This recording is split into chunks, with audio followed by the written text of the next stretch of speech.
Welcome back to another episode of the Astrology Magic Podcast, where we talk about astrology in a way that helps you make magic in your life. And I am Rachel, your host and your astrologer, and I'm here with my lovely boyfriend. I'm here with my lovely boyfriend whose name is Ryan. He's so silly. You know him, you love him. Guys, we were just going into a complete goofball fest beforehand. My favorite thing to do is whenever we're doing a podcast, I'm like, how can I make Rachel laugh so hard that it'll take her a few minutes to make her composure at the beginning of an episode, just to make things interesting. All right. I gotta throw a curveball every once in a while. All right. I can't let her figure me out. All right. We got to keep the mystery going here. Yeah, So he was on he's a mystery because he was on 2 episodes ago, and now he's popping back up, and everyone's like, where did he come from? How is he? Well, guys, the first thing you need to know about me was I was cesarean birth. So we don't have to go back that far. But you guys had mentioned that for one reason or another, you liked having me on here. So I'm back again. All right. Thank you for manifesting me, ladies and gents. That's why he's here. You guys kept manifesting him, so we had to make him let him be here, I guess. Just kidding. Yeah, I think you guys are hitting a voodoo doll over there or something. I'm like, must do podcast with Rachel. Don't know why, but must do.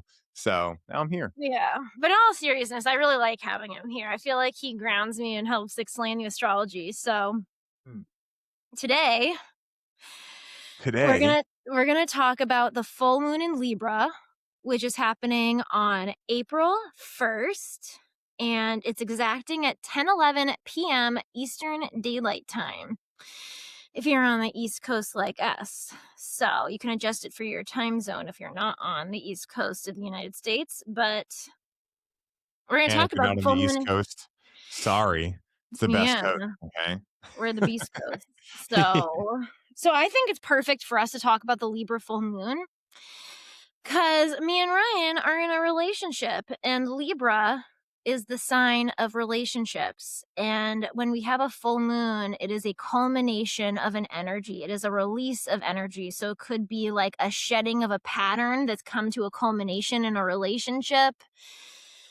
It could be the shedding of a relationship. It could be you being like, everyone, look at me in this relationship, like showing out to the world.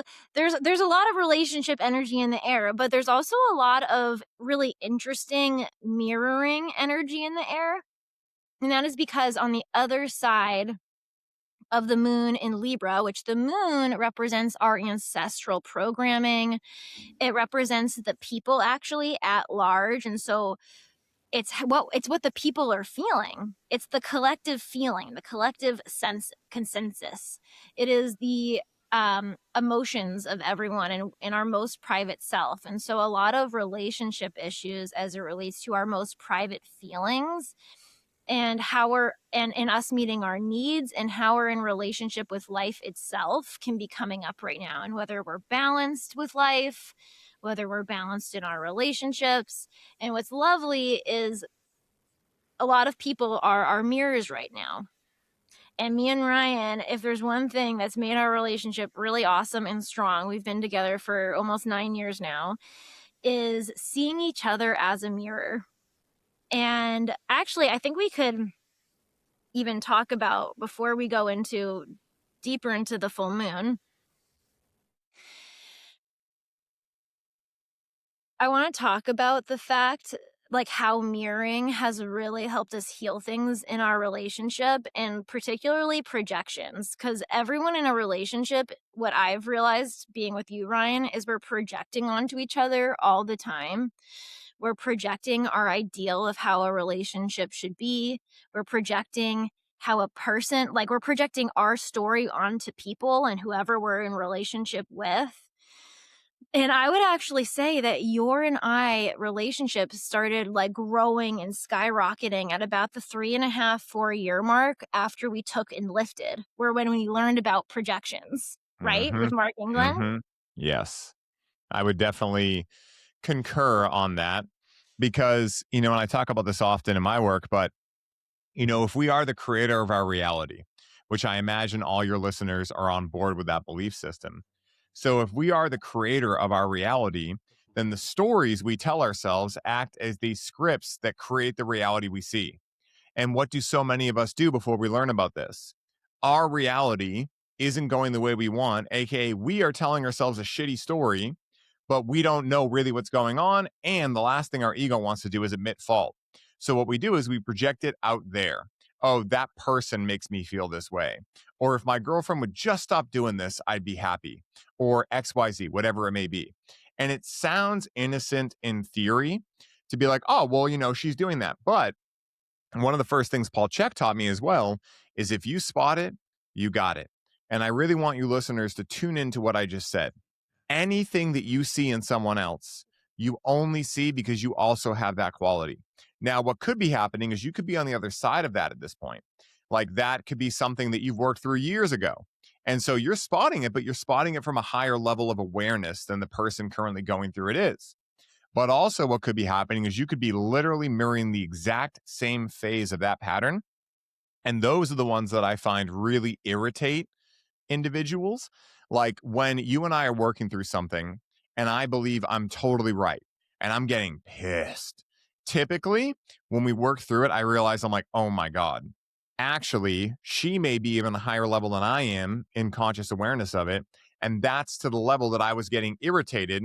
It shows me like, oh shit, I'm hiding something much bigger. Versus, let's say that I can spot something in her, but I'm not really that triggered by it. Like I'm kind of just like, hey, you're doing that thing. And if she's like, no, you're not, blah, blah, blah, I'm like, whatever, you're doing that thing. Those are typically the times I find that I might be on the other side of something or she might be on the other side of something that I am, but we're informed by it, but we're not smothered by it anymore, as I like to say. Does that resonate with you, Ray? It does. I think it's getting into a little complicated layering of projections. So let's stop with what you just said right there is Mhm. that we're always projecting onto each other, even if someone else. So I'm just going to recap what I just heard you say. Even if someone else seems to be deeper into the wound that they're projecting than you, there's still a mirror in you. You still Yeah, had a similar wound that made you project or have the same pattern as them, even if you're at a different stage than them. And exactly. so we'll attract people with the same patterns, even if we're not in the same stage as that pattern. But here's the cool thing I've learned being with Ryan is there's always deeper to go. So even if I'm more healed in a pattern or he's more healed in a pattern that we're seeing in each other, we both can always learn from each other. Like it's still not one person's wrong or the other. And I actually want to relate this to the astrology a little bit real quick. So when we have a full moon, we have the moon in Libra, the sign of relationships. We're feeling into our relationships. We're feeling into what feels like balance and harmony in our life. The moon will always be opposite the sun at a full moon, and the sun is in Aries. So the sun is illuminating something that we need to emotionally release to bring us more into balance. And the sun in Aries is illuminating something about ourselves, how we assert ourselves, how we lead ourselves, how we see ourselves, how we're seen, how we wield our life force energy, how we lead in life in general, lead towards going after our success.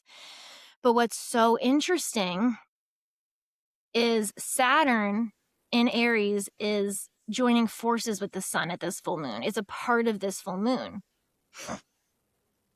And Saturn is the planet that causes boundaries and restrictions in our life because it's trying to help us co-create our life the right way. It wants us to build from integrity. It wants us to build from a solid foundation, right? It wants us to build from a solid foundation of knowing who we are and being in integrity with ourselves. And one of Saturn's blocks is the need to be right and to place people on a hierarchy. To be like, oh, well, you're not healed in that. You're the only one doing this. No, they're not. Literally. So I want people to think of this right now because I've even seen this show up in our life, me and Ryan's life, and our friends around us. I'm observing all of these full moon themes. Is there might be a person in your life right now that you think is the problem because they're exhibiting a wound or a pattern that you think you can see clearly and it's impacting you and you want them to stop and you think it's only them. There's a mirror for you right now. There is some sort of projection field going on around ourself, and that is because this Aries energy, the Sun and Saturn in Aries, are ruled by Mars in Pisces, and Pisces is the projection field. Pisces is the confusion and our limitless nature because it is the oneness. It is that we are not separate from each other. And so when the planet that rules the Sun and Saturn is in a projection field and is Pisces is also where our self-sabotaging behavior lives, where it's also the sign of mirroring. That's what I've learned about Pisces energy as I've learned about projections and we've integrated them into our relationship, as I can see how Pisces energy operates. Is it's like you can't see that if you attracted something into your life, you're doing it on some level too, and you can always learn in an equal proportion to that person. Yeah, that makes perfect sense. And, an example I thought about that's very like baseline, there's not too much emotion in it necessarily, but I think it will definitely drive it home. If you have a money issue, let's say you want to make more money or you're realizing that you're not good at saving money, you don't have good money habits, etc., who typically may you go to learn more about that? You may go to a financial coach or maybe even a business coach. They do certain aspects of finance too. Now, why is that person choosing to become a finance coach or a business coach? Probably because they were shit at managing money one time too. And that's why they like to work with people who aren't right on their level. They seek out people that are at a different stage of financial development than they are, that they can help get up to their level. And so, again, when we see it in that context without much emotion, and it makes perfect sense, it's a lot stickier and gummier, I find, when it's more emotional things, people butting heads, things of that nature. But that's what I was talking about before, Ray, when I was saying, like, if you happen to be on the other side of something, like maybe you've had something and you've worked through it, and now someone is projecting something on you and you can kind of see it, well, you can remember like, oh, I remember what this was like. I can imagine what this was like. Maybe it's not the exact same, but I can imagine. And you can share with them, hey, I think this may be going on, but you're not really triggered by it. But if Rach and I, for instance, meet on the same level of something, like both haven't been aware of this thing before, then both of us are going to think the other person's just being stupid. But it's not until we can actually take a step back. And one of the questions that I love that Rachel asked is, what are you believing right now? Like, what's the story you're saying? And this is one of the things we'll do with cannabis is once we connect with cannabis, I was just talking about this in a lecture. It's incredible for this Wait, kind of you're the work. cannabis coach, to clarify. I don't know if we said Yeah, either. yeah. So I work in the field of cannabis for anyone that doesn't know, and Which is I do great a lot there. mirror work because cannabis Yeah. and Pisces are very Well, intertwined. cannabis is a mirror. That's its Yeah, number one yeah. thing for everyone. If you guys don't know any of the work I do or anything, just take this one thing away. Cannabis will help you shift your perspective. It'll help you sit back and be able to sit back into yourself where you can see the story happening out there, but it's not like all around you anymore. And so, one of the things Rachel and I will do is once we get in, let's say, an argument or a tiff, Rachel's usually much better at being like, let's take some space. My go to is like, no, we can work through this right now because my ego really thinks like we're just on the cusp of a breakthrough. But you got to subtract before you add. When you've already been upset with each other and you still have a lot of that dog in you, you got to let that settle. You got to let the metaphorical snow globe settle before you can start to see the image within it. And then when we come back together, we connect with some cannabis and we'll ask each other, like, what were you choosing to believe back then? And it will be like, oh, I thought you were out to get me because of this. And Rach might be like, oh, well, I thought you were being an asshole because of this. And it's like funny. Number one, it's funny. But number two, what we realize is, oh, if I was living in the story you were telling yourself, I would have reacted the same way. And oh, if I was living in the story you did and that was really the truth, I would have reacted the same way. So now we can imagine and understand why we had the reactions we did and not take them personally, not make it mean something about us. Mhm. Yeah, and often, like, we're reacting the reason we're both reacting to each other's story a lot of the time ends up being the same root reason. Yeah. Like, the same root reason, I think we had a recent argument, and it was around, um, our siblings. Me and Ryan both have a root story of our siblings being competitive with us. But me and Ryan have never felt like we were. I mean, Ryan's an Aries, my chart ruler's an Aries. We can be competitive with each other, but, like, I don't think we ever realized that we were competitive in the same way our siblings were, which kind of felt like a wound. You know what I'm saying? Yeah. But we just thought people were competitive with us, so that was our story. No, people are just competitive with us, you know? Like, we're not Mhm. competitive with them. And so the argument you and I or, like, you and I started to get into is we both didn't feel seen. We felt like I'm trying to remember what the exact argument was, but basically the root of it was around that I was comparing myself to Ryan and he felt misunderstood and, like, but they were all related to the fact that we wanted to win. We each wanted to win and we each wanted to be seen and we felt unseen. Mhm. But it Yeah. was tied in, I feel like, to those competitive wounds. Is that confusing? Does that even make No, that sense? that makes It sense. only Yeah. it So only became clear when you and I sat with it and took that space and, like, allowed the emotions to settle so we could see how we were mirroring each other. I think, like what you said, it's hard to see the deeper thing you're mirroring in each other until you take that moment to, like, calm your emotions. And, the thing I want to remind anyone that maybe being like, oh man, I feel attacked right now. I just went through this with my partner. Oh my goodness. You may fall into the same thing I do, which is like, why is this happening? This shouldn't be happening. Like, this was a mistake. Like, I shouldn't have let myself react like this. Hindsight's always 2020. But what I want to invite you guys to consider is the human experience is meant to be messy. Because again, what else are we really here to do?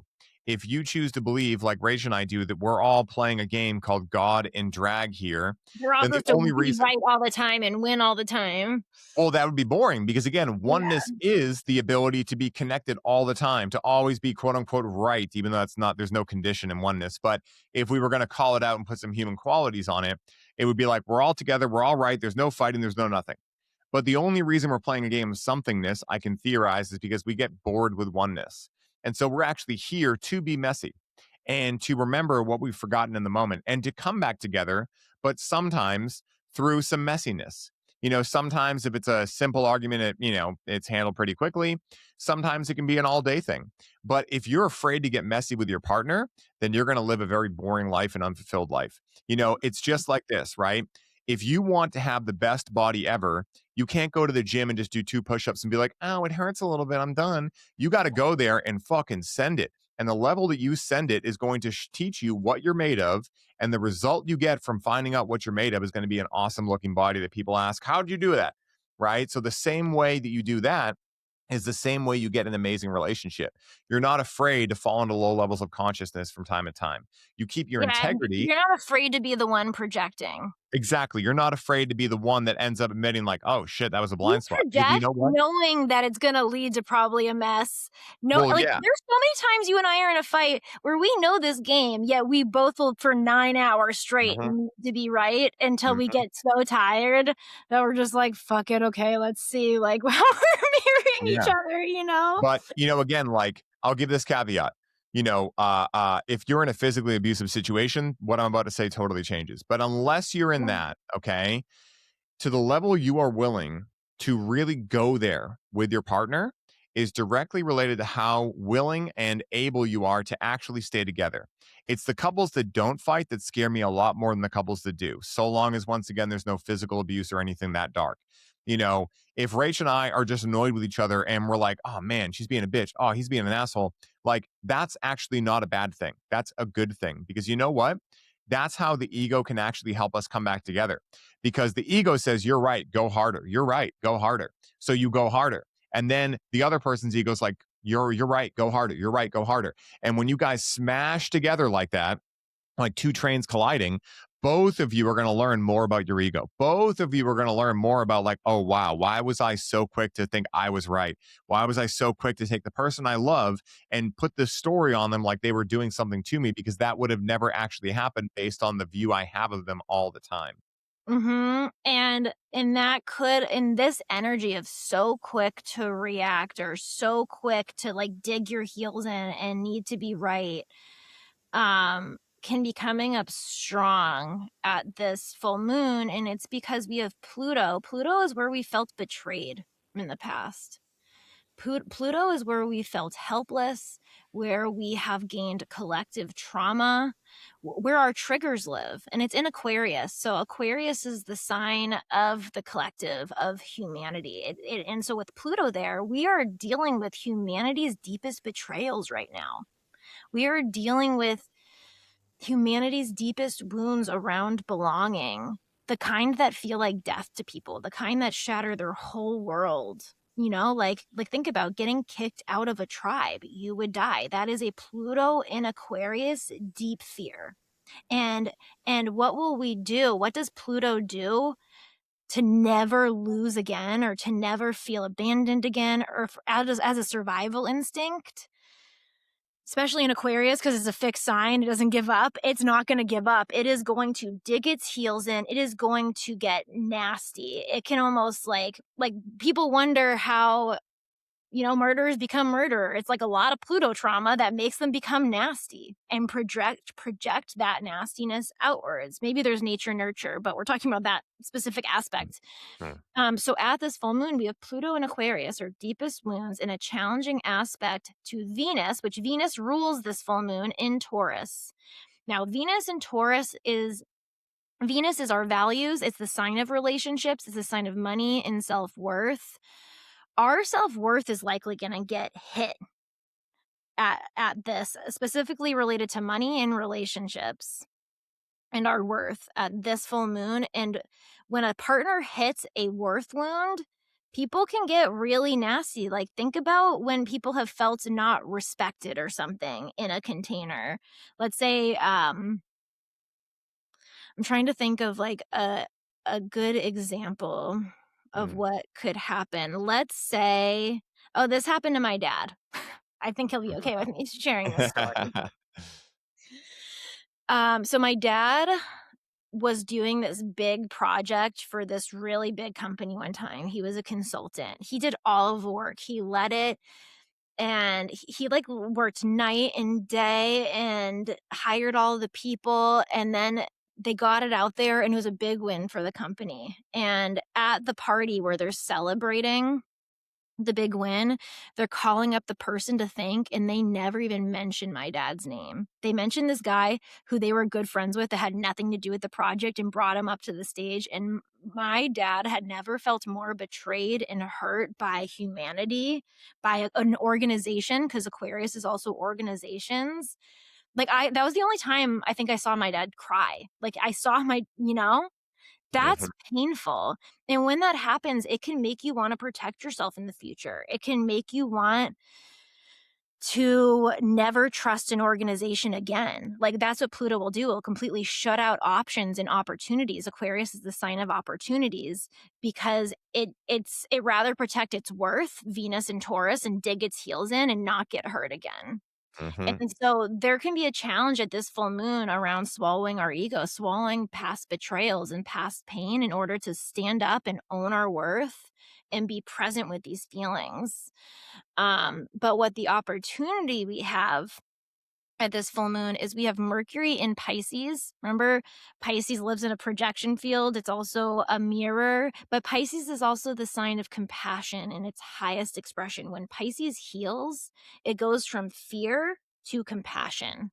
So, like when me and Ryan end a 9-hour argument and we finally see the mirror, we go from intensity and fear to a lot of compassion, and it deepens our love. And so the opportunity is to surrender the old story, surrender the need to be right, surrender the need to protect yourself, surrender the need to force people to respect you, you know, and and and see where you can come into more love for yourself and humanity, because Yeah. Mercury is in a really beautiful flowing trine to Jupiter and Cancer. Jupiter is the planet of wisdom, growth, expansion. In Cancer, it's expanding our sense of safety and home.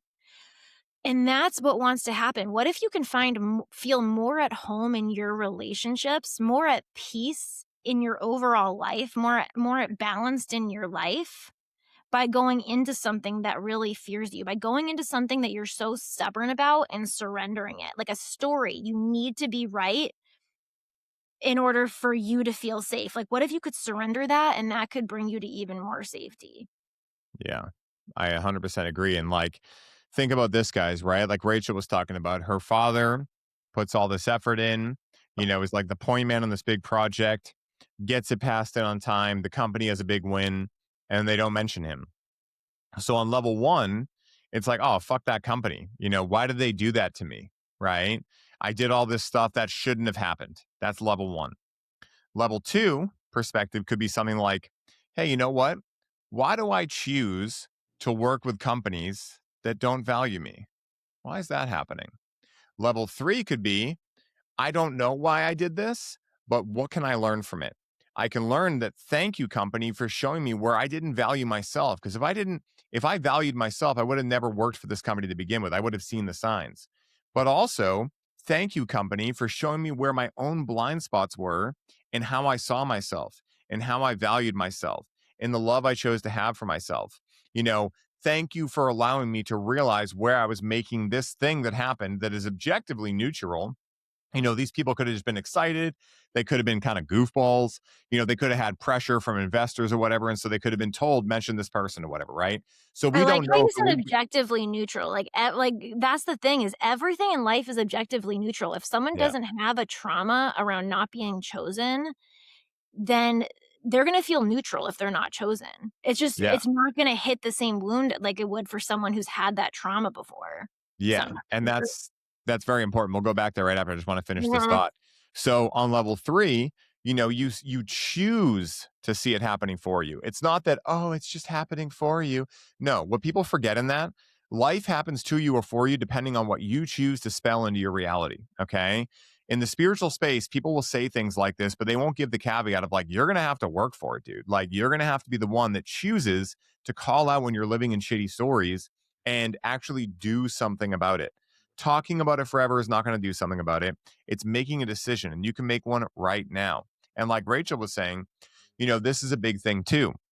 And I've gone through this many times with Rachel. Like for instance, I have a life experience I've gone through. I have something that's traumatized me. I have something that's a trigger for me. And she might say something and it triggers me. And the first thing my ego says to me is, why did she fucking do that? She knows what I've gone through. But even if logically I have told her what I've gone through, it's not a big wound for her. She's not going to remember that. She's not going to keep it in the back of her head like, oh my God, I got to be careful how I say this because it's not her work to do. And we can't walk around expecting others to know all the things inside of us that a lot of times we're not even talking about. I mean, hell, Rachel said at the beginning, we've been together 9 years and we're still figuring stuff out like this. So you really think that if you've known a friend for a year or two, whatever, you guys don't live together, you're not in a romantic relationship, that they're just supposed to know these things? They're not. They're never going to. And so this has been a big lesson for me because again, think about the world in general. How many people are like, oh, the billionaires, like if they were just paying taxes, everything would be fine. Really? Has it ever occurred to you that you could figure out the same reasons they're not paying taxes and take advantage of it yourself? Or do you want to just be the victim and play the victim instead of actually figuring out how to actually be the creator of your reality? So again, these are all things I've had to work through. Rachel's had to work through. They suck. But what's the alternative?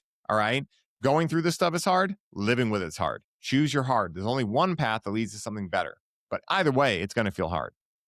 Mhm. Yeah, and what Ryan just said is Saturn in Aries with the sun. Saturn in Aries is helping us define who you are, define your work, your karma. Saturn is the lord of karma. And it can be so easy to be like, no, they're the problem in the relationship. I'm doing everything. They're doing this. Like if I even build upon my dad's story, one of the ways he took his power back is he starts his own business. He's like, Mm. I'm gonna take my power back. And now I'm gonna start my own thing. And I will say, for a while, I think I know that he did have a hard time trusting working with other people, but he slowly like started having compassion and surrendering and opening back up. And then he worked with that big company that like blew up his business. And but Pluto will stop you from ever working with a company again. It will do things like that. And so when you heal those Pluto wounds, you come back into the center. You stop being so black and white about everything. Like, I'm never going to do that. I'm always going to Yeah. do this. And there becomes more softness, more compassion, more flow, more open to life, showing you that there are twists and turns and surprises, and it can turn into anything other than that old story you used to have. And like I was saying, with Mercury and Pisces and a trine to Jupiter Cancer, we're having an opportunity to surrender our old story that's been creating our life thus far and creating this non-balance. And what happens on the other side is more peace because you're not controlling anymore. You don't need to have a death grip anymore. You know, every time me and Ryan have found a mirror, it's created more love between us, but also more softness. So if that pattern comes up again, it ends sooner to the point of we stop having fights around that specific pattern, right? Like, has that been your experience? Yes, And then it 100%. stops triggering altogether. Yes, and then it actually becomes funny. Like, you and I will joke about things that used to trigger us because it's also it is actually funny. Like, when you realize that you have created a story for yourself that's made your life suck in some way, shape, or form, and you blame the entire world for it, and literally, it's like every time you point a finger, there are 3 pointing back. That is hilarious, to me anyway. It's funny because, again, what is a eureka moment? If you think about it, it's realizing how simple something you once felt was complex was. So again, think about it this way. What's actually simpler, ladies and gents tuning in right now? Is it simpler to think that people really can make you upset, make you mad, and you're just this fragile being walking around the world praying that everything goes your way, and if even one thing doesn't, your whole life is just not what it should have been, right? To should all over yourself. Is Mhm. that simpler than realizing and taking the belief system that, hey, actually, everyone out there is also me? Because by definition, oneness means there's only one. All right. So if oneness is where we come from, then who here could not be us? Think about that. Like, we're all the same being, God, experiencing itself through infinite fractals of expression that are called human beings or dogs, pets, etc. We're being human beings right now. That's the game we're playing. And so, literally, if Rachel upsets me, she didn't just upset me. I chose to get upset based on something that didn't go the way that my ego tells me things should be going. And that is what makes the game actually exciting. Because if you're God playing God in drag, you're not a beginner at any of this stuff. You have to make it difficult enough for the game to actually feel fun to play. I talk about this all the time. Picture a game that you've been really good at, whether it's Monopoly, whether it's Guitar Hero, whether it's, I don't know, Metal Gear Solid, whatever it is. If you've played a game for a long time, are you going to keep playing it on easy? Or are you going to eventually bump the difficulty up to medium, expert, advanced, whatever, and beyond? So, what I usually tell people is, and this is a great story to take on, it's really helped me, is that to the level that you go through uncomfortability in life, which we all do, just realize and believe, oh, I must be an advanced player of this game if I'm having to play it on this level of difficulty. Now, the context is, oh, it's not life happening to me. It's that I set this life up specifically to be challenging so that I grew. Again, we'll use the gym analogy. You know, if you've been going there and doing body weight for a while and you're starting to get the hang of that, eventually you're going to stop progressing if you don't start adding some weight to the bars. And then when you add weight to the bars, you might realize your form sucks. And all of a sudden you're like, oh shit, what's this thing called the core that I never worked on? You know, like as you start to get more and more weight on the bar and start to build bigger muscles, there's going to be more and more challenges that potentially happen. And they might be more painful as well. Because anyone who's pulled a muscle doing push ups versus deadlifting, you know what I mean. Yeah, and one thing I also want to add to what Ryan is saying to bring it to the astrology is Pluto, what we just talked about, is in a harmonious aspect to Saturn in Aries. And so it's giving us the opportunity to tear down our old way of building ourselves in our life and how we view our identity and build our identity and rebuild a new way. So this past fall, for example, I had to go to physical therapy. I have been trying to bypass my natural strength and not build from quite a solid foundation at the gym since I was 15 because I've always been a person who's like, yeah, balls to the wall. Like I can beat you. Like I can lift all the weights. Like, yeah, let me impress you, like Pluto's. Look at me, I'm strong. That's such a Pluto thing. Mhm. Um and what did I do? That's actually coming from a little bit of trauma, right? Like I need to seem strong So instead, I bypass, I don't build a strong Saturn foundation. Now my hips hurt. So I had to go back to the gym and now I'm lifting weights like I'm a beginner and I had to build back up. That's the opportunity. So there could be potentially some like sunk cost fallacy feeling at this full moon where you have to rebuild. It's okay. Surrender to it. We have a lot of that surrender energy in the air. I think it'd be really great to close out. Me and Ryan mentioned Enlifted. So, Enlifted, out of the hundreds of thousands of dollars I spent on coaching, I would say Enlifted was the best money I ever spent on coaching. Still to this day, it was the most impactful course I ever used. It's the one I talk about the most. It's what healed my relationship to projections and really be able to catch them in real time. And they are actually enrolling in their next cohorts, and the next enrollment time is April 1st, the day of this full moon. Holy cow. Yeah, they said the enrollment dates and times are April 1st at 6 p.m. EST, and I think the second enrollment date and time is April 23rd at 2 p.m. EST. So I'm gonna put a link down below because I'm just gonna support them. It is Pluto and Aquarius. I really believe the age we're in is giving money to who you believe to support, Mhm. and I wanna support Enlifted. If you guys wanna catch projections, and get really good at it like me and Ryan did, this is the only coaching company I will ever push fucking hardcore. Mm, Do you have anything likewise. to share about them? Oh, a lot. I mean, guys, if you've listened to literally even a little bit about me, I was literally just talking about this on a Coach with Cannabis lecture because people were asking about Unlifted. They're like, hey, you mentioned Mark a lot. Why? And I'm like, because he's been the most influential person besides Paul Chek in my entire life. Best money And I've ever spent on coaching. Sorry, I just keep oh, saying 100%. it. It's so It's good. funny. I was just saying this in Coach, so it's like literally deja vu. But when I first found Mark, I won't tell the whole. I mean, I'll give a very quick Have a synopsis. quick But one. we had heard him on a podcast. We then forgot about said You podcast, and a guys and couple me of and years Ryan, later, this was back when we worked in cannabis together. yeah, we would meet in the grow room, and we would click a podcast together on our phones. Then we'd walk around, work on the plants, and then we'd just meet like, oh my god, did you hear this? Oh my god, did you hear that? So we were listening to it together, but separately. If you guys get that.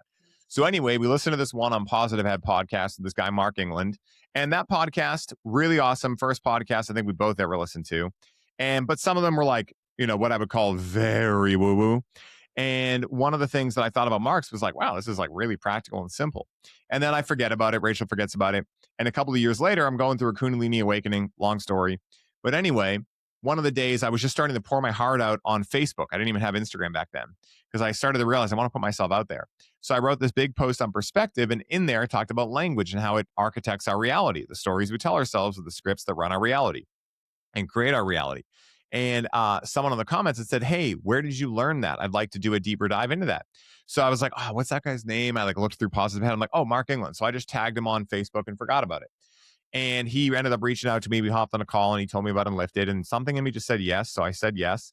And so because I first started in Unlifted, I didn't realize, like, I was like, wow, coaching's incredible. Like, oh my God, this just changed my entire life. So we did level 1, level 2, level 3. But in that time, I was like, what else is out there? Like, this is what it's like. And I proceeded to spend a lot of money on things that, let's just say very kindly, were not what Mark was doing. A lot of oh, grand rising, brother. Yeah, it just looks like you need some space held for you. Whereas Mark would be like, you need to breathe through that right now. And it's like, I think for me, Well, what I've and Mark, realized, like, literally is a wizard at spotting projections, so he makes you really good at it yeah. too. And again, like, this is the best life skill I have ever gained in my life, is to be able to recognize when I'm projecting and then choose to tell myself a more empowering story. And by empowering, I mean, no, Rachel didn't make me upset. I just made myself upset. And now I want to figure out why. Because it immediately takes your power back. It immediately puts you back in your seat of sovereignty. And that is what the world needs way more right now than some other things that are out there. Just put it that way. And Mark is a very straight shooter. And that's why we've continued to work together for years and years and years. Mark, me, He's Rachel, Adam, one of Tim, our Mark's business best partner. friends. Like, No, literally. out of all the coaching we did, we got close with him and stayed close with him the most And Mark and because I of have how done some. powerful. Yeah, when I think about Unlifted, I think about the age of Aquarius because who they are is so accurate to who Rachel and I are. We want everyone to help each other. If anyone knows Rach and I, if you got something going on and we're homies with you, yeah, we'll post about it. We'll email our list about it. Like, we love that shit. And Mark and Lifted do the same thing. And that's why we vibe so well, because there's no like, oh, nickel and diming each other. Like, oh, if I send this to my list, are you going to send it to yours? Like, nah, man, we just all know it's going to work out, because when you put beauty into the world, you get beauty back. And so if you guys are looking for literally the foundation of what has allowed us to build our businesses and do everything we do, look no further than Lifted. It is absolutely amazing. And not only that, not only are you going to gain an amazing life skill, you're going to be able to come to all the amazing farmhouse parties and lake house parties and all the parties that we go to with Mark, all the parties we run. I do a lot of the medicine work All there. right, now And it's it's starting to sound fucking like a a cult. I'm lot. like, Man, just saying, right? It's not a cult, but pick your Nikes up at the door, all right? oh my god, just he's silly. All right, we'll put the link for that down below, just because clearly we recommend it. Yeah, no, seriously, it's amazing, and they're family to us. Yeah. They've been absolutely incredible, and they're just really good friends, and they're hilarious as well. I'm a goofball, and I have almost found no one funnier than that crew and who they bring in.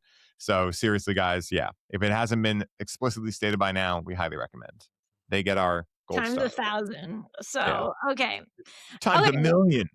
We also want to know, if you're watching this on Substack and you have the ability to comment, you might be able to comment on some other apps too, or send me an email at support@astrologymagic.shop.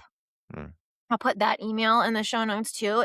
Do you love me and Ryan talking astrology like I Do talk you love us? astrology? Do you love us together? Because we love being together. We like recording together. I'll just have him on like for the rest of this podcast. We thought about going deeper into relationship stuff. We have so much to share on relationships in our 10 years together that have been massive for us. So yeah, let us know what you think about him. What were you gonna say? I was going to say something too, Okay. because one of the things Rachel and I have been talking about is that we choose to believe that everyone is doing the best they can. Okay. So this is not to diss anyone, etc. But let me just ask you guys, if you wanted to make more money, would you go to a homeless person or a millionaire? Okay. I'm not talking about what you think of this person. I'm not talking about the beauty inside them. We all know everyone's beautiful. But if you want to gain money, who are you going to go to? Someone whose results show they can't make money, or someone whose results show they do make money? I think at the end of the day, most of us would choose. I think all of us, if we have a brain in our head, I'm going to go to the millionaire because their results don't lie. All right. In the world of woo woo and all this stuff, results don't lie. So Rach and I were chatting, and we were talking about how in the world, there's a lot of relationship coaches and people that are talking about relationships. And you're like, oh, how long have you been with your partner? And they're like, I'm just choosing to be single. Interesting. Very interesting. I have questions. So what Rachel and I were thinking is, wouldn't it be awesome to be able to do a relationship podcast where you guys can sometimes pass in questions, we can tell more stories, and we can make this practical for you guys on literally trial by fire. We'll tell you guys exactly what we've worked through, the messiness of it, the times where both of us have showed up not in our highest expression. But by doing so, we've been able to access even higher amounts of our expression. Would you guys be interested in that? Because if so, we're more than happy to do it. This is something that's coming through for both of us, and we just think it'd be a lot of fun. So if you guys think it would be fun, let us know, and we will make all your dreams come true. Yeah, and then we'll either do like a segment on here, or we'll create a whole new one. I don't know. Yeah, who knows? Just talk to us. This is a collaborative effort, and we're having fun with it. We hope you guys are having fun. I'm excited to hear all about your full moon breakthroughs. Make sure to take it low and slow, because remember, Venus is in Taurus. Venus rules this full moon. Taurus wants to take things slow. I know, I'm a Taurus. Ask Ryan. I'm slow as shit. He's not. He's an Aries. He's fast. Like a tortoise on air. Yeah. So be slow and take your time. I'll be honest. As an Aries, she may, soft talking knowledge, may not be wrong about the going slow thing. Okay. It's been helping me a lot, guys. All right. If you're an Aries out there or a guy like me, all right, it's okay to go slow. Okay. I've learned a lot from it. So my tip from me to you. Yeah. All right. We love you. We'll see you on the next episode. Love and you guys. You can find Ryan at The Real Ryan Sprague on Instagram. There are other Real Ryan Spragues out there. I felt really bad about that because I looked up after, and there's this really cool guy, Ryan Sprague, who does UFO stuff, and he's a regular in Ancient Aliens, and he's rad. So, you can check him out too. But mine's The Real Ryan Sprague on Instagram, YouTube. You can find the podcast on there, both my podcasts. You can go to highlyoptimized.com. If you're like, this kid seems strange, what the hell is this kid doing? Check it all out on there. Yeah, and I'll link my Substack below too, and I'll also link my Certainty Oracle AI, but I feel like this is too many things. So just pay attention to the unlifted stuff. That's the meat and potatoes and what. Here's 27 ways you guys can reach us. And if you need an extra 5, don't worry. We got it ready. All right. No, you got 10,000 didgeridoos. Oh my God. more. All right, Love I you love guys. you. Bye, It's so guys. good with you. Bye.